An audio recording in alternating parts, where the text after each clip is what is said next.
It's important to realise that you are the biggest influence on your child. What you think, what you say, and what you do makes a huge difference to how your child learns. Literacy is not just reading and writing, it's also speaking, listening, and viewing.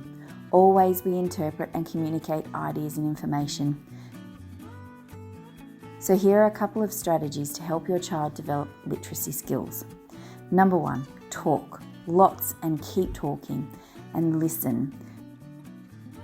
Children really benefit from continued conversations with adults, so ask them lots of questions. Questions like, what have you been playing? What is this drawing about? Can you tell me what just happened in that story?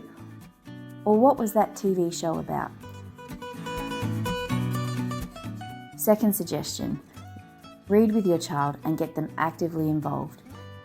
Take your time. Look at the pictures and talk about what the book might be about. Let your child hold the book, turn the pages and point out pictures and words. Use different voices and lots of expression and encourage your child to be one of the characters. Read everything together, not just books but labels and instructions, and talk about road signs. Everything you do to encourage your child to talk and read will help them to build their literacy skills.